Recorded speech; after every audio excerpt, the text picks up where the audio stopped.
Olá, professores! Sejam bem-vindos a mais um encontro formativo do Programa de Recuperação e Aprofundamento de 2022, proposto pela Secretaria Estadual de Educação de São Paulo.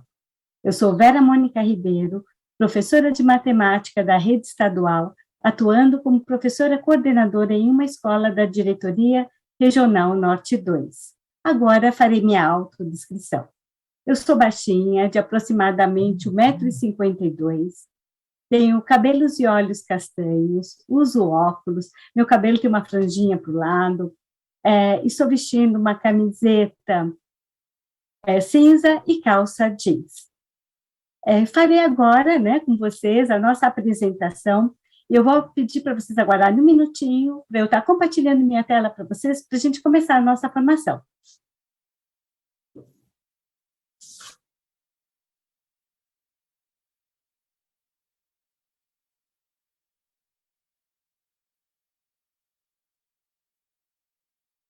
Compartilhado? Vamos lá. É um prazer estar aqui com vocês, professores, para mais uma formação do Programa de Aprofundamento do 6º ano do Ensino Fundamental, do material Aprender Sempre. Hoje o nosso foco está na sequência de atividade 5 do volume 1 da parte 2. A nossa conversa, hoje, ela está centrada aos aspectos do conhecimentos específicos do professor que ensina matemática.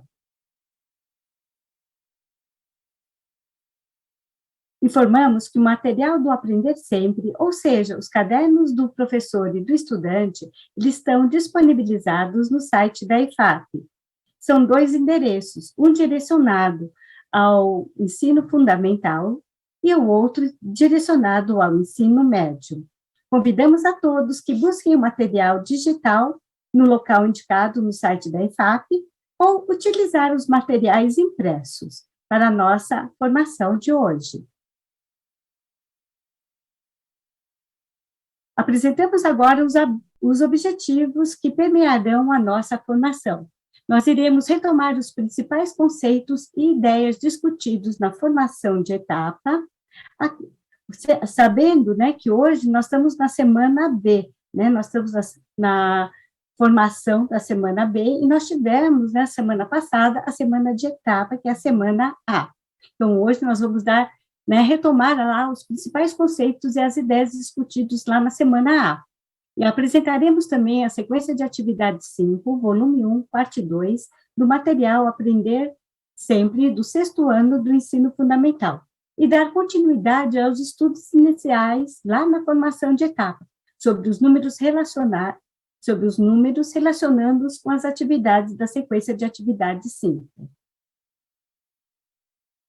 O primeiro momento da nossa formação de hoje, é retomar os conceitos e as ideias discutidas na formação de etapa. Nos próximos slides, discorreremos brevemente as ideias e conceitos discutidos lá na formação de etapa. Então, professores, nós iremos estar falando, lá a formação de etapa, ela focou os conhecimentos docentes, tá? Nós trabalhamos com Schumann e também com Boll.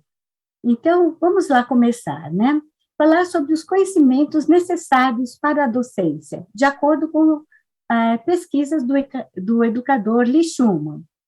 Lee Schumann, ele trabalha com 3 conceitos, que é o conceito do conteúdo, o conhecimento do conteúdo, o conhecimento didático do conteúdo e o conhecimento curricular.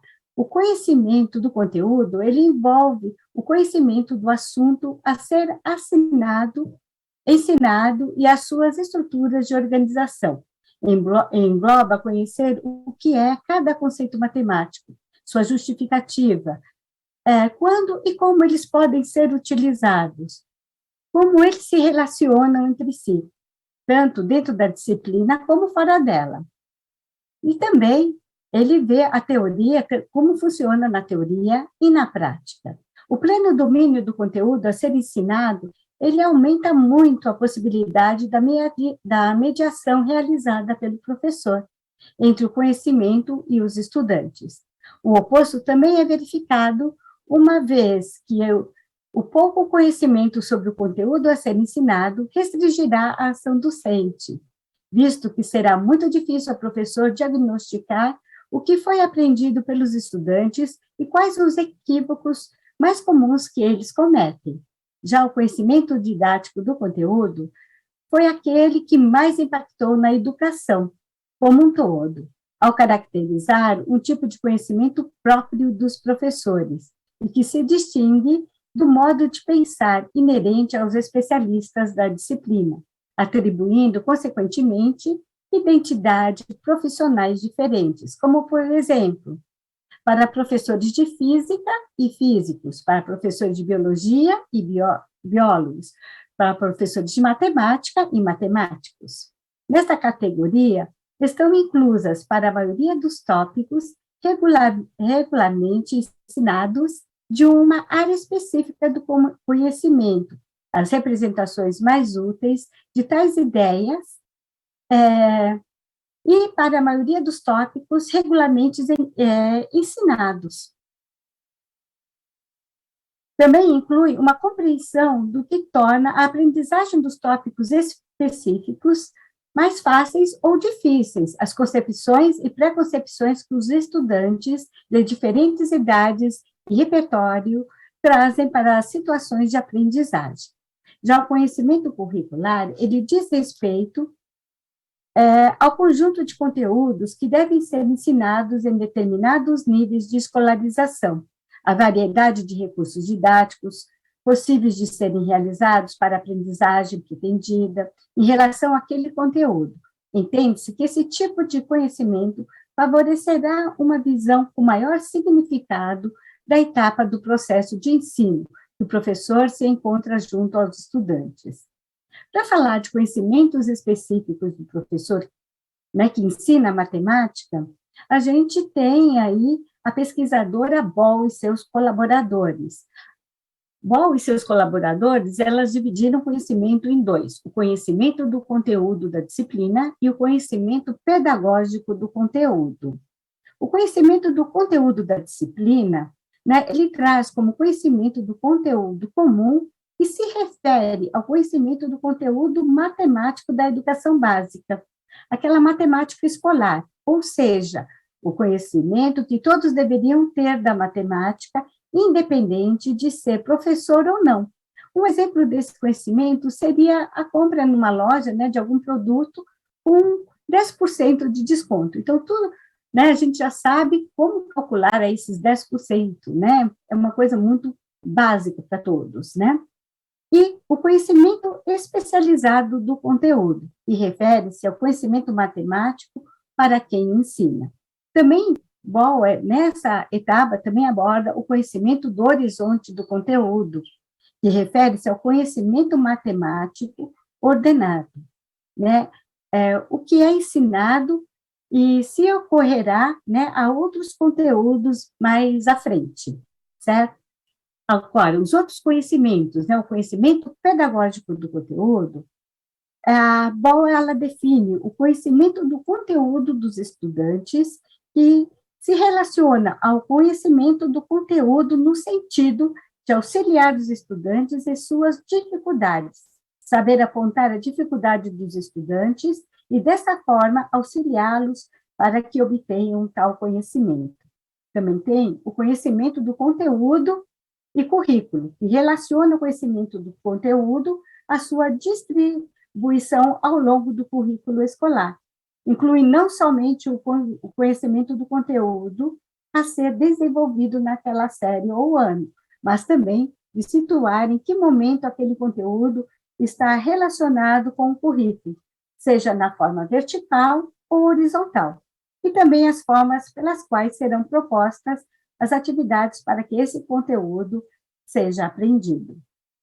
Também, bom, aí, nessa outra divisão, tem o conhecimento do conteúdo e ensino, que ela relaciona o conhecimento e torna mais fácil ou mais difícil o ensino de determinado conteúdo, ou seja, a tomada de decisão para encontrar a maneira de como será desenvolvido um determinado conteúdo matemático.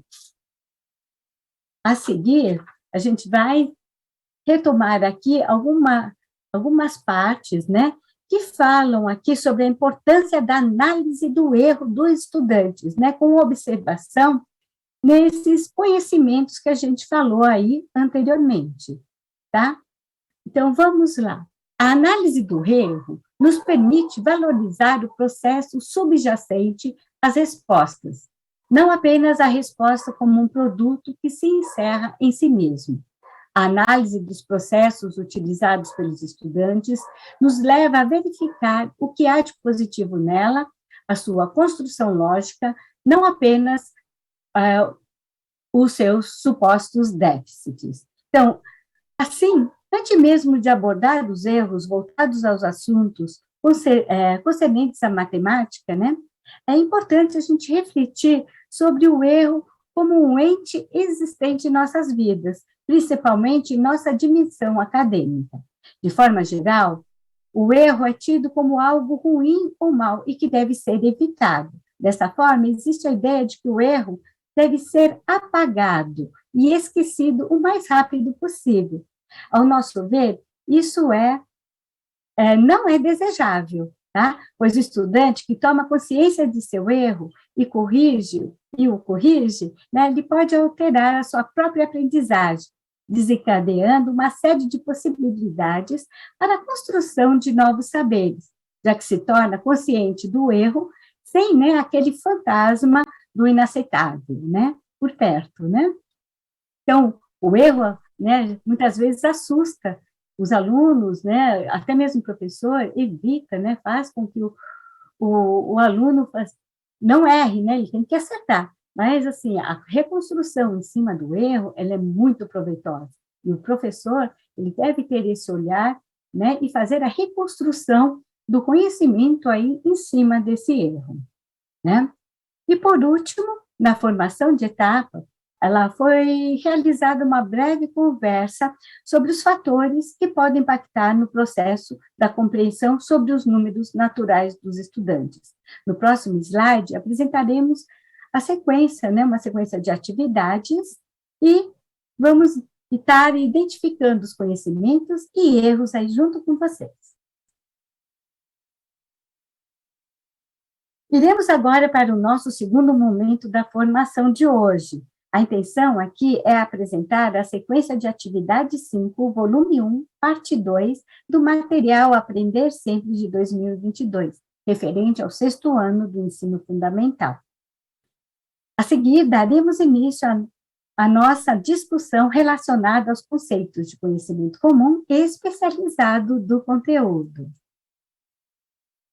Para iniciar nossas reflexões, é importante que tenhamos em mente as habilidades essenciais e seus respectivos objetos de conhecimento, que devem ser desenvolvidos pelo estudante do 6º ano do ensino fundamental, a partir das atividades propostas da sequência de atividade 5 do volume 1, né, da parte 2, do material Aprender Sempre.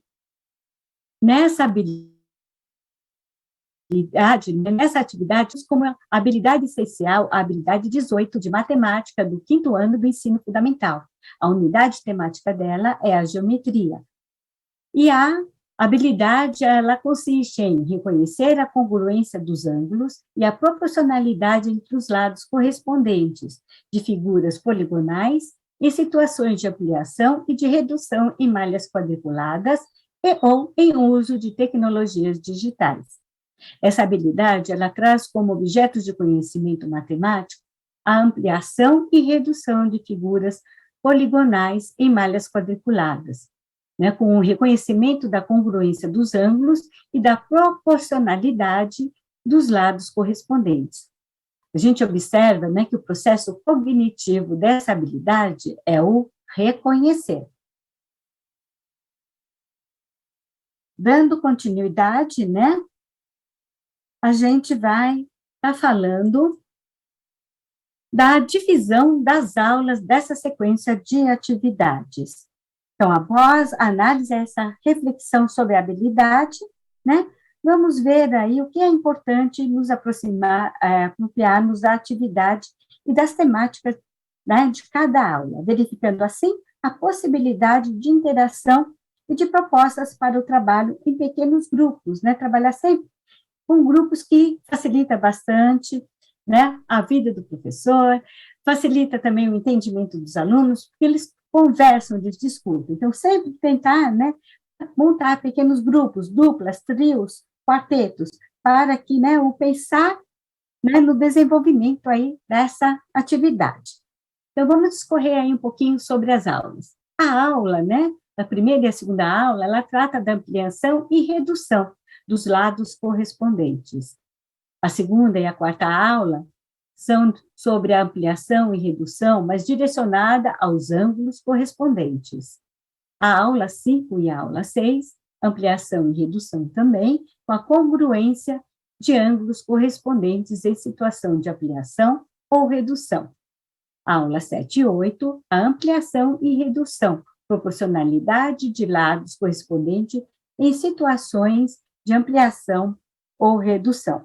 No próximo slide, a gente vai apresentar os objetivos das aulas alinhados aí a cada habilidade.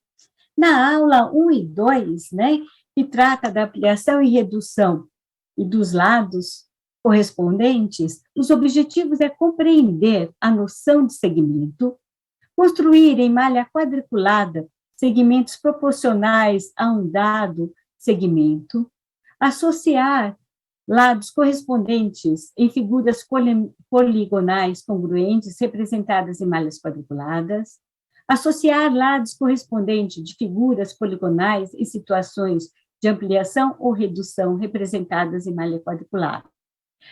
O objetivo das aulas 3 e 4, né, que trata mais aí dos ângulos correspondentes, visa compreender a noção de ângulo, direcionar ângulos retos, agudos ou obtusos, utilizando instrumentos não convencionais, medir ângulos utilizando o transferidor, medir ou estimar a medida de um ângulo utilizando a malha quadriculada, associar ângulos correspondentes em figuras poligonais congruentes representadas em malha quadriculada, associar ângulos correspondentes de figuras poligonais em situação de ampliação ou redução representantes em malha quadriculada. No slide a seguir, a gente dá a complementação aí dos objetivos das demais aulas, né?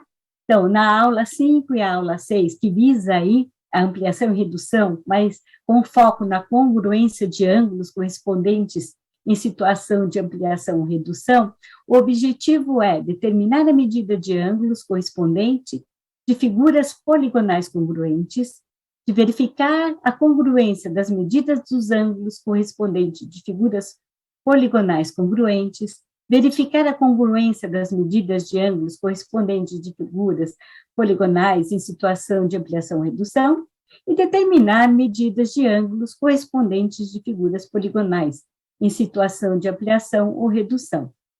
Nas aulas 7 e 8, o foco está na proporcionalidade de lados correspondentes em situação de ampliação ou redução, e o objetivo é determinar a medida dos lados correspondentes das figuras poligonais congruentes, verificar a congruência das medidas de lados correspondentes de figuras poligonais congruentes, verificar a proporcionalidade das medidas de lados correspondentes de figuras poligonais em situação de ampliação ou redução, e ampliar ou reduzir figuras poligonais, observando as medidas dos ângulos correspondentes e ampliando ou reduzindo as medidas dos lados proporcionalmente. Então, a seguir agora, a gente vai estar, né, a gente pode estar, deixa eu botar só um pouquinho, aqui.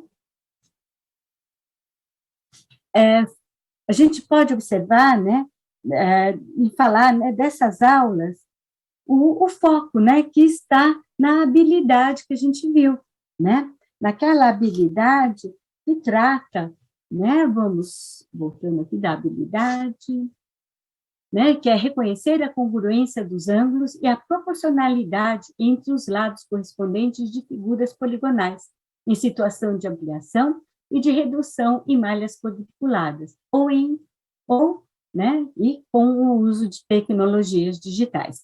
Então, a gente pode observar que as 8 aulas, né, elas estão focadas, tá, no desenvolvimento dessa habilidade. Então, vamos dar continuidade. Nesse slide, a gente volta, né, a ressaltar a importância de nos apropriar da estrutura didático-metodológica do material do Aprender Sempre, né? Visto que ainda esteja, né, de forma explícita, né, é possível a gente sempre identificar em todas as aulas como está composto aí o nosso material. Então, além da sequência, né, de atividade 5, todas as demais sequências, elas têm um momento iniciando, onde se busca fornecer um panorama dos conteúdos e os objetivos da sequência de atividades, além de pontuar aspectos do conhecimento matemático e didáticos envolvidos e que poderão ser úteis no desenvolvimento das atividades junto aos estudantes. No momento desenvolvendo, são fornecidas dicas e sugestões aos professores de ações e procedimentos a serem realizados a fim de obter melhores resultados nos processos de ensino e aprendizagem. No momento, finalizando, é fornecido, né, sugestões e ferramentas aos professores com o intuito de viabilizar a avaliação processual ao final da sequência de atividade. Ressaltamos que o resultado obtido com essas avaliações poderão servir de evidências na tomada de decisões pelos professores nos próximos encaminhamentos didático-pedagógicos. Nos próximos slides, analisaremos algumas atividades da sequência de atividade 5, do volume 1, do material Aprender Sempre, né, à luz dos conhecimentos específicos do professor de matemática, estudados lá na formação de etapa.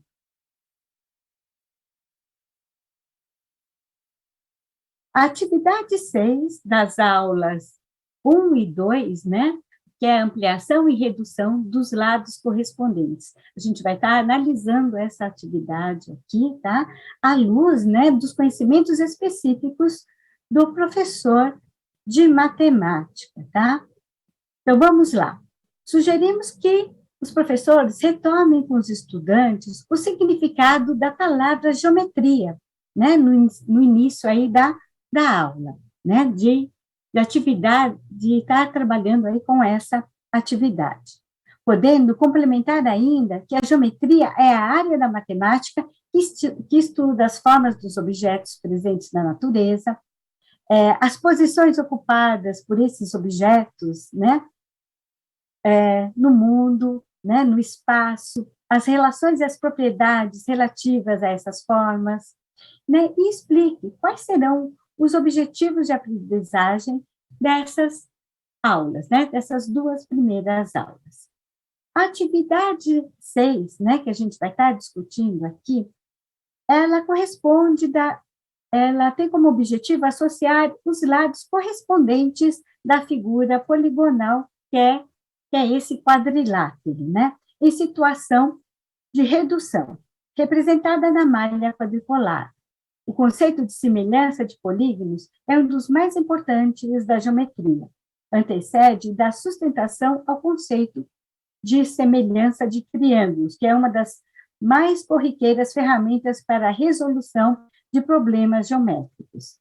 De um ponto de vista intuitivo, as figuras semelhantes são aquelas que apresentam o mesmo formato, embora possam ter tamanhos diferentes. Assim, quando do início do trabalho com o conceito de semelhança, é importante que sejam exploradas intuitiva e visualmente essas características. O aluno deve ser levado a perceber que o tamanho de um ângulo não muda com o prolongamento de seus lados e que, assim, a ampliação ou redução de uma figura não muda seus ângulos, a menos que mude o seu formato.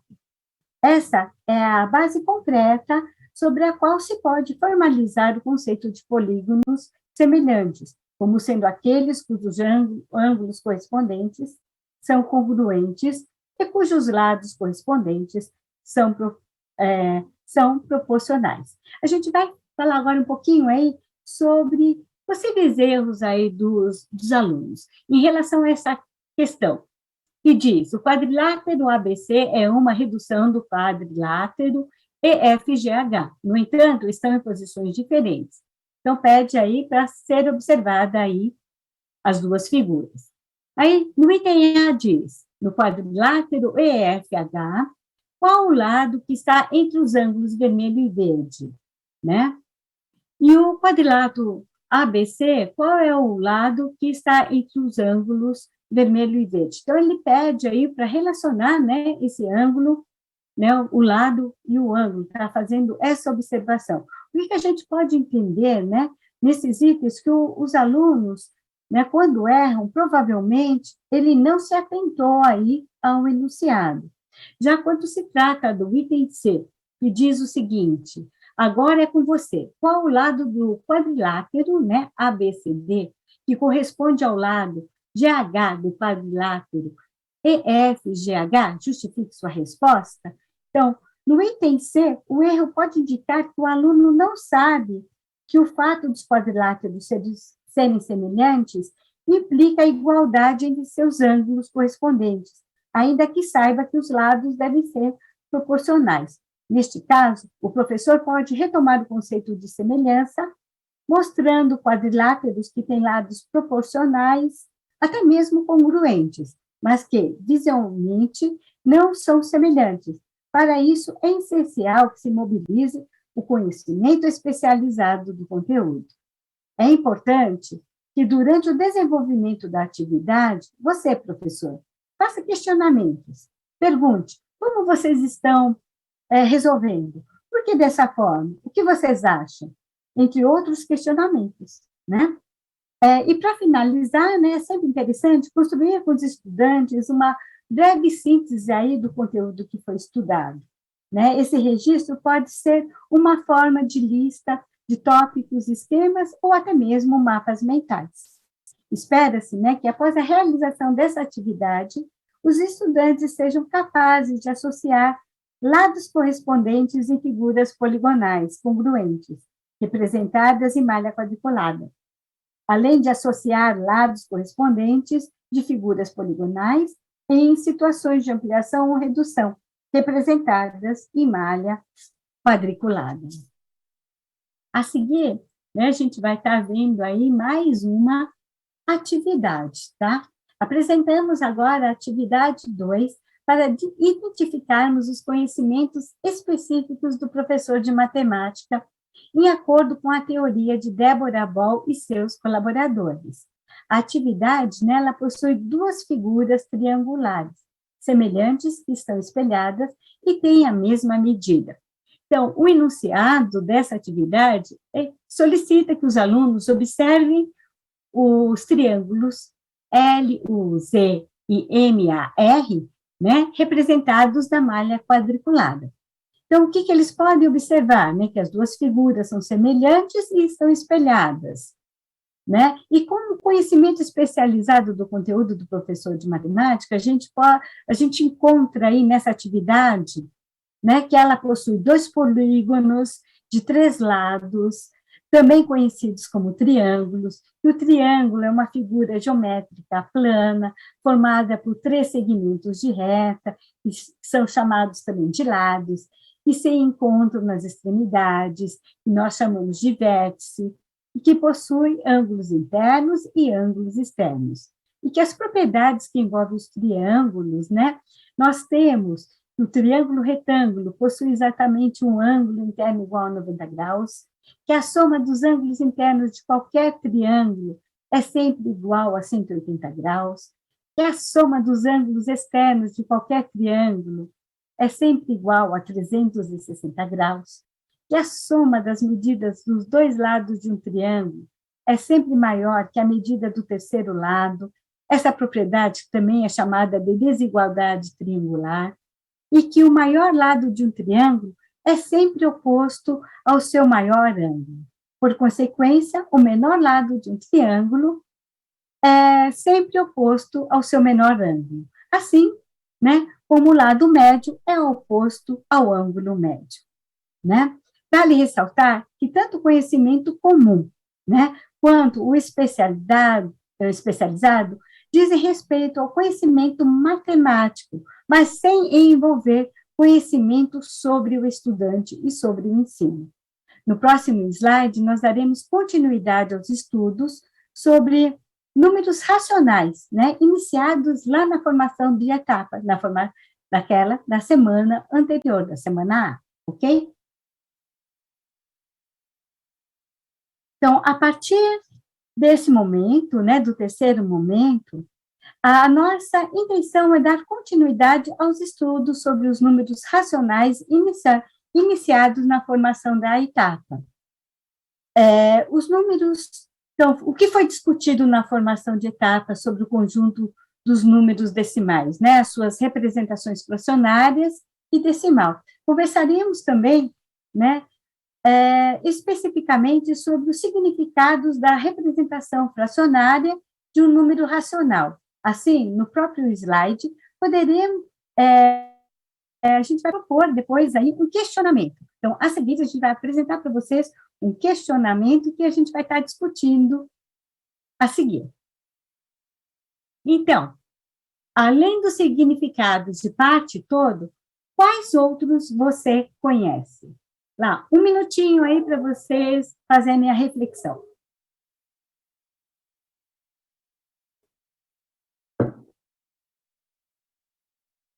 Para esse questionamento, né, entende-se que não há uma única resposta, tá, gente? Muito menos, né, ela pode ser curta ou sucinta, né?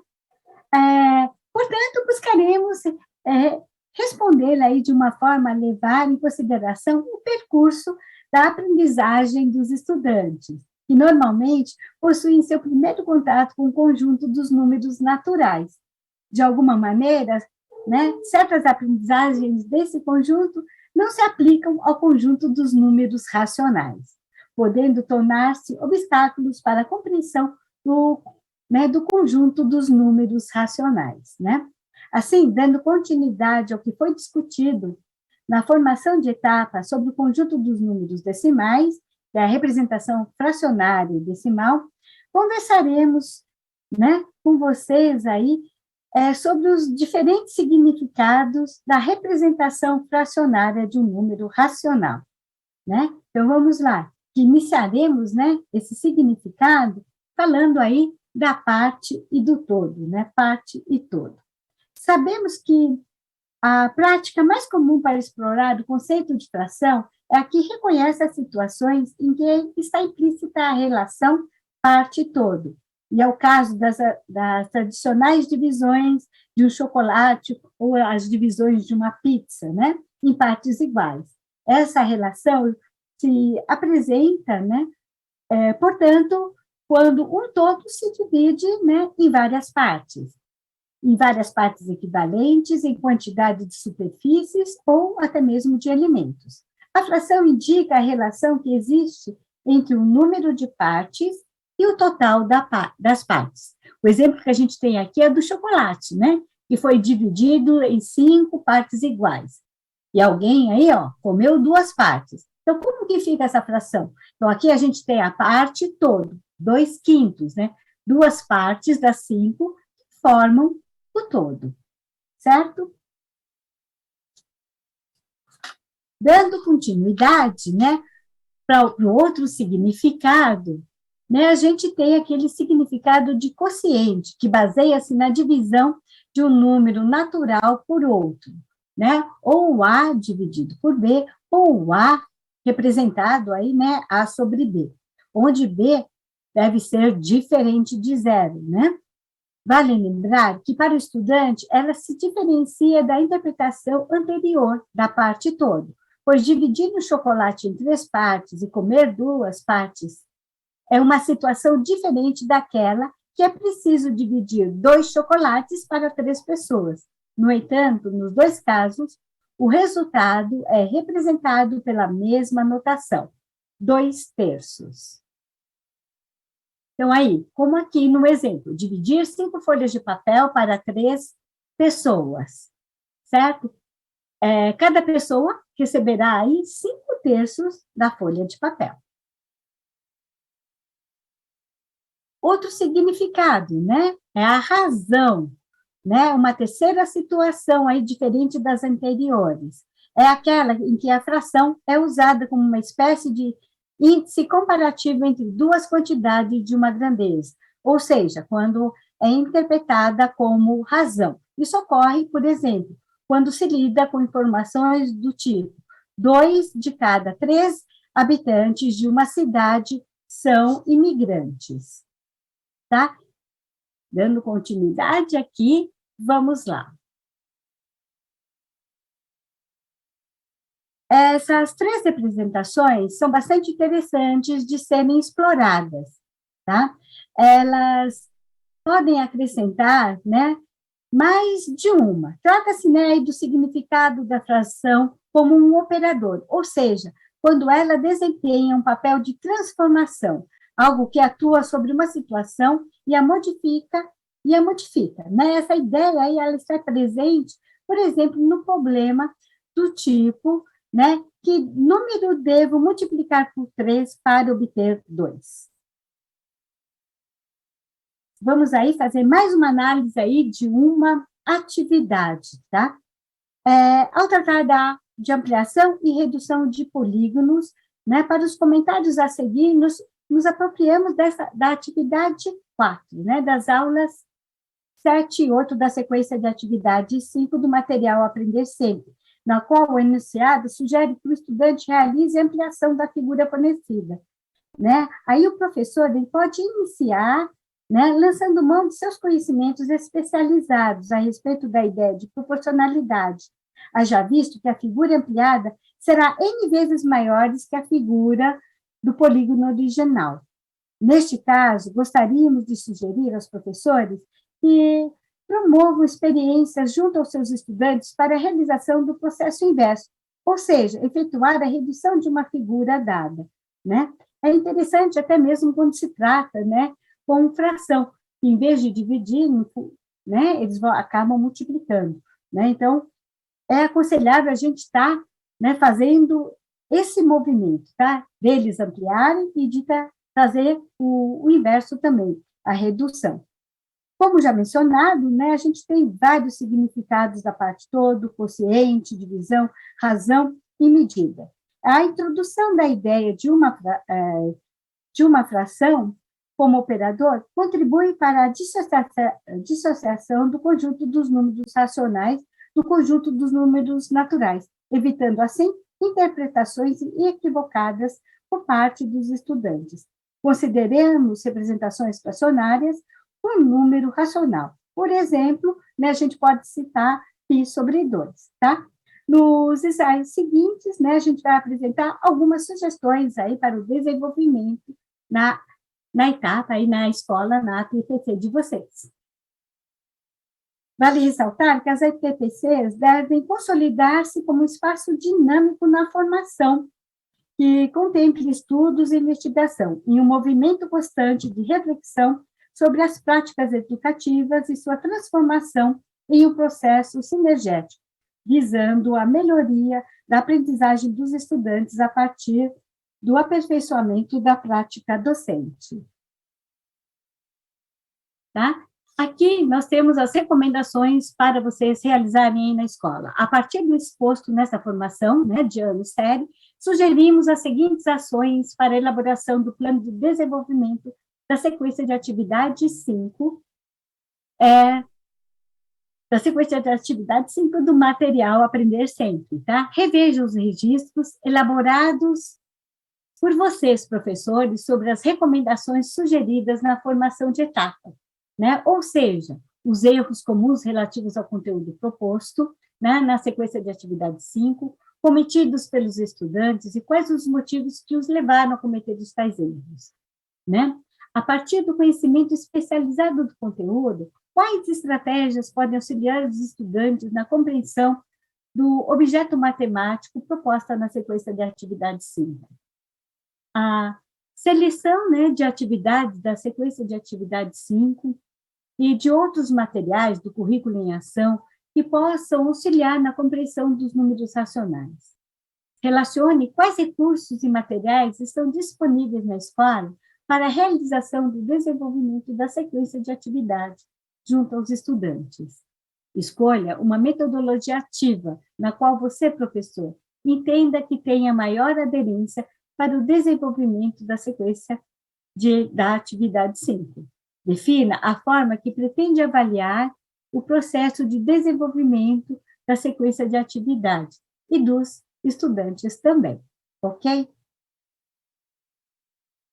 Ó, vale ressaltar, tá, que esse momento, né, de ATPC é muito importante, né, que vocês assistam lá na semana A formação da etapa, né, ela tem 45 minutinhos, depois tem o desdobramento né, da etapa também, que também é outros 45 minutos, na semana B, aí é com a gente aqui, é comigo aqui, né, que a gente tem essa formação, a gente revê algumas coisas, alguns tópicos que foram trabalhados lá na semana A, também é de 45 minutos, e vocês têm o desdobramento da escola, que também são de 45 minutos, onde vocês devem, né, estar junto com seus pares, né, trabalhar junto com seus pares, totalizando aí um total de formação de 180 minutos, tá?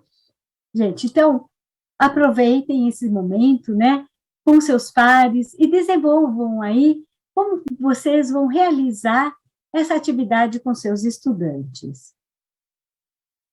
Esperamos que as reflexões trazidas nessa formação possam, né, contribuir de alguma maneira para a aplicação da sequência de atividades propostas na sequência de atividade 5 aí, né, do material Aprender Sempre, e também na observação de avanços e dificuldades dos estudantes durante a realização das aulas.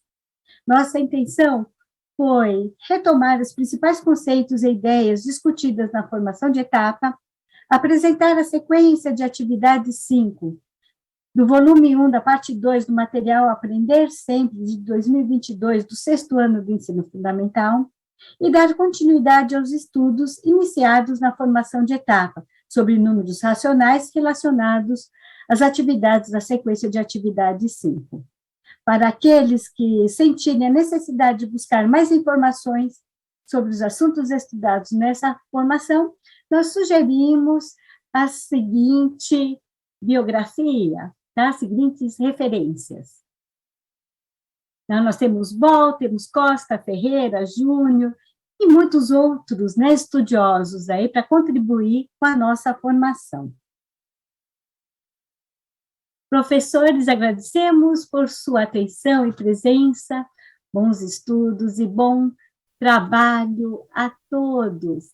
Agradeço também a todos os professores, né, que estão aqui com a gente, ao pessoal, a toda a equipe aí da IFAP que está possibilitando essa formação, né, mesmo de forma assíncrona, né, a gente está junto aí, estudando bastante para o benefício aí dos nossos alunos. Então, esperamos ter contribuído com o trabalho de todos, mesmo de forma assíncrona, né? Continuamos a ter essa oportunidade de desenvolver, né, por meio dessas ferramentas, né, tecnológicas aí, e né, o ressignificando aí as nossas práticas, buscando o aprimoramento do processo de ensino e aprendizagem. Então, bons estudos e bons trabalhos para todos. Até a próxima, gente.